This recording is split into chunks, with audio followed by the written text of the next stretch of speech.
lovers, it's Maria.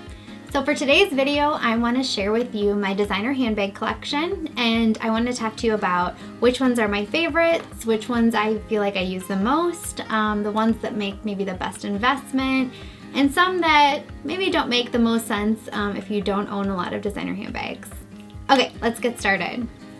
So to start, the first bag, this one is my favorite, is the Chanel 2.55 Classic Flap bag. This one was actually a wedding present from Phil, so it has a very special place in my heart.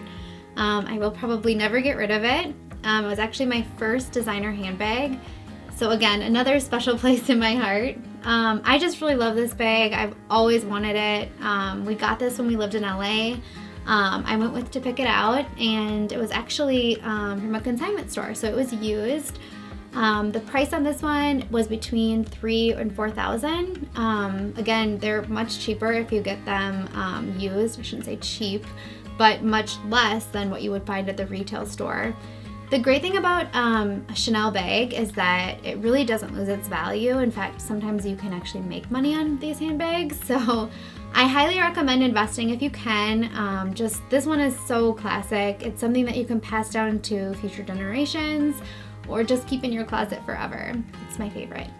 Okay, the next bag is the one that I actually use the most. I probably photograph it the least for my blog just because it's kind of large and it doesn't always look the best with every outfit, but it is the most functional. It's this one. It's the Louis Vuitton Neverfull. It's the MM size and it's in the damier print. I absolutely love this bag. It was the second bag that I've ever gotten in terms of a designer handbag. It's honestly such a functional bag. You can fit your laptop in here, so that makes it awesome to take along on trips. I pretty much take it every single time we fly. It fits perfectly under the seat in front of you. And it just, honestly, it's heavy right now because I still have everything in here, but I have my makeup, my wallet, tons of stuff in here. It's a great bag and it holds up really, really well. I've seen people use these as diaper bags, as travel bags. I mean, honestly, it is just so functional. This one I also purchased from a consignment store, so this one was just under $1,000. I think it's a little bit more than that if you purchase it brand new, but it's so worth the investment. It really doesn't show a lot of wear, and yeah, you can just use it every day like I do. So the next bag is a relatively newer one for me. It's the Gucci Dionysus bag. This one is just a super functional bag. It's like super thick material, and so it's really hard to penetrate it or get it dirty. I honestly take it everywhere. It's not a bag that I have to be super careful about versus like my Chanel bag. I am very careful with that one because it can scratch. It's just very delicate. This one, it's honestly, it works anywhere. I've taken it to a movie, put it on the ground. I'm really not concerned with it. So just on that alone, I feel like it's just such a great bag to have. I like to wear it as a crossbody, but you can wear it over your shoulder or as a clutch. It's a great color too. And this one was about $1,500. Okay, while we're on the subject of Gucci, my latest bag is this Gucci Marmont bag. And I bought it in the cream color, which again is not super practical, but I'm very careful with this one. It actually has upheld really well. I like to wear it as a crossbody. That's kind of what it's meant for. I'll show you guys the strap. So it's a longer strap. This one, I don't know, I love white bags, and I didn't want to spend a ton on a designer handbag just because white is obviously very delicate. This one was, I think it's $980, so it's not super pricey. It is quite small. It does fit my iPhone in it, as well as like credit cards and some cash. It has a little bit of room, not a ton, but it's just a really great bag, and it's one that, you know, you can kind of throw on with any outfit because the color just goes with everything. Okay, the next bag is the Chloe Faye bag, and this is the medium size. This bag is, I don't know, it's just one that I love. It's so beautiful. I love the hardware. It's the classic closure. So it's just, I don't know, there's something about Chloe bags that are just like so stunning and chic, and I just feel like they're a little edgy. They go with everything. I love this color. It's the Mati Gray color. It's not like a super big bag. I mean, you can see from the side, like there's not a ton of places to put things, so I don't carry it every day. But it's kind of, I don't know, I use it more like a clutch in terms of like when I'm just going out for a dinner or something like that. I'll take it, and I'm honestly pretty careful with this one just because of the suede. It's kind of delicate. So this one was about $2,000. It's a beautiful bag, and I feel like it's just a classic look. This one is my Selena luggage.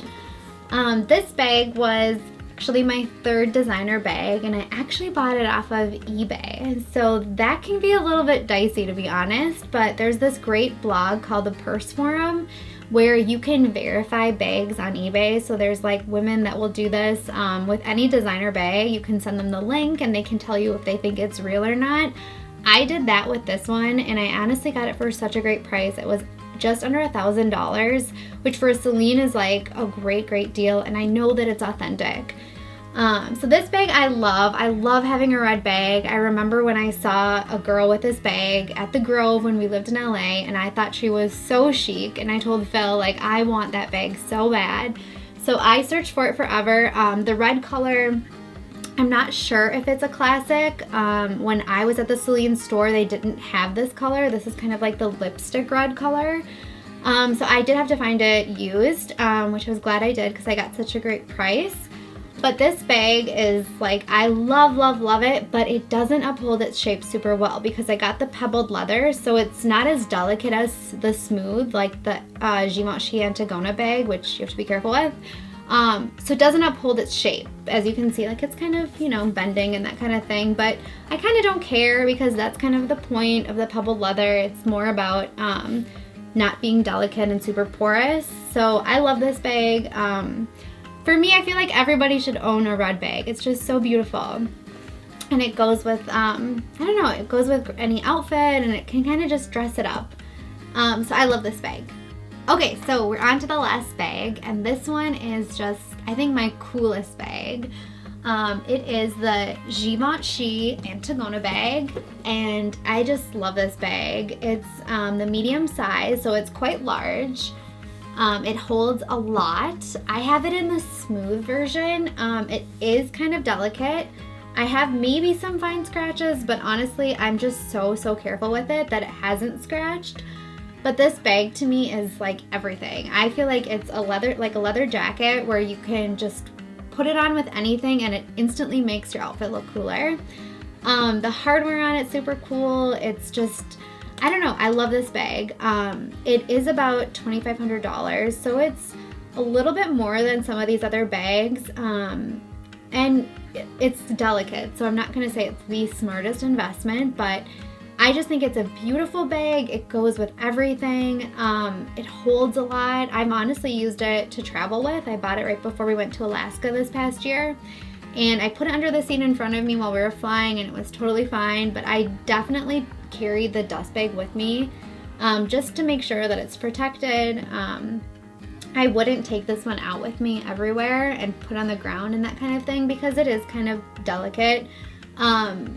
So far it's upheld itself really well. The reason I got the smooth version is honestly because it holds the structure so much better than some of the other ones. I have one of the Selena bags and I didn't get it in the smooth version. I got it in the pebbled leather, which is great for wear and tear, but it does not uphold its shape, and that's kind of what I was looking for. So I got this one, which as you can see, it's very structured. Honestly, like I said, it's just one of my favorite bags, and I think it's so beautiful. So I recommend it, but you do have to be careful with it. And that wraps up my designer handbag collection. I hope I was able to share some insights with you. I love designer bags, who doesn't? But I'm also very careful. I don't want to blow all of my money on designer bags. So I do a lot of research. I love to shop secondhand and get them at a discounted price when I can. Some of them are often included in some of the department stores discounts too, so you want to be sure to check those. But I love to invest in classic versions of the designer bags. I don't like to do anything that's super trendy because if I'm investing in something, I want to know that it will stand the test of time, that I can pass it down to my child one day, or if I need to, that I can resell it. So those things I always consider when I buy a bag. Of course, some it's just you just love it so much you can't pass it up. But yeah, I just hope that you guys kind of got an idea of what it's like to start collecting handbags and just to be smart about it and to get bags that you love and that will last such a long time. So thank you so much for watching this video. If you guys liked it, please subscribe to my channel below. See you next time.